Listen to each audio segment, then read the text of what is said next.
کسانوں کو اتنا بڑا پیکج دے رہے ہیں اور دوسری جانب جو بجلی ہے جو پر یونٹ اس میں اضافہ کر رہی ہیں. جو بجلی ہے اس کا آپ کو پتہ ہی ہے کہ IMF کے معاہدے میں جو ان کی بڑی سخت شرائط ہوتی ہیں، یہ تھوڑا بہت ہمیں تو قربانی دینی پڑے گی، یہ ہماری مجبوری ہے. کہ جو لوگ آپ کے اوپر تنقید کرتے ہیں، جو یہ بارہا بات کر رہے ہیں، یہ حکومت شباشی صاحب کی نہیں ہے، اس کو کوئی اور چلا رہا ہے، اس میں کوئی حقیقت ہے؟ ان کو کوئی اللہ ہدایت دے. غیر آئینی باتیں کرتے ہیں. آئین میں کدھر یہ دیکھیں، بار بار کہتے ہیں ہم کیوں جا کے اس حکومت سے بات کریں، ان کے پاس تو کوئی اتھارٹی نہیں ہے.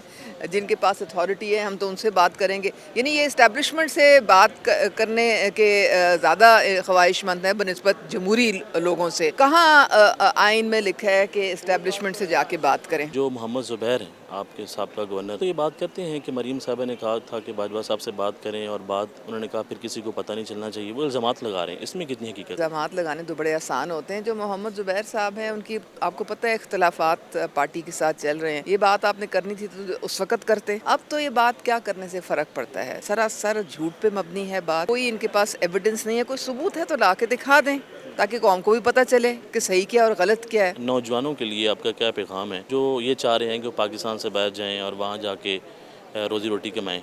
اگر نوجوان پاکستان چل جائیں گے تو پاکستان آگے کیسے بڑھے گا؟ دیکھیں، باہر کو زندگی آسان تو نہیں ہے. یہ جو انلیگل امیگریشن کے تھرو یہ باہر جاتے ہیں تو ان کا کیا حشر ہوتا ہے، لانچز کا کیا حشر ہوتا ہے. اور باہر بھی ایک ایک کمرے میں 25 لوگ رہ رہے ہوتے ہیں. یہ جو تصویریں وہ لوگ دکھاتے ہیں، باہر زندگی بہت مشکل ہے، کوئی اتنی آسان نہیں ہے. ہمارا ملک پھر بھی بہت بہتر ہے اور آپ فرسٹ کلاس سٹیزنز ہیں یہاں پہ. اس مرتبہ جو کسان کے ساتھ ہوا، گندم فروخت نہیں ہوئی ان کی، حکومت نے امپورٹ کی گندم، جس کے بعد کسانوں نے احتجاج کیا اور ابھی تک کسان رو رہا ہے. تو وہ تو رو رہا ہے، وہ آپ سے ناخوش ہے اس حکومت سے کہ ہم حکومت نے جو ہمارے ساتھ کیا. یہ جو امپورٹ ہوئی تھی گندم وہ ہماری حکومت میں تو نہیں ہوئی تھی، ہم تو نہیں تھے اس وقت. ذمہ دار نگران سیٹ اپ ہے. بالکل، دیکھیں یہ تو کیئر ٹیکر حکومت کے ٹائم میں ہوئی تھی. کاکڑ صاحب ہیں، ہم تو نہیں ہے نا، ہماری حکومت نہیں تھی اس وقت. نقوی صاحب کا بھی نام آیا.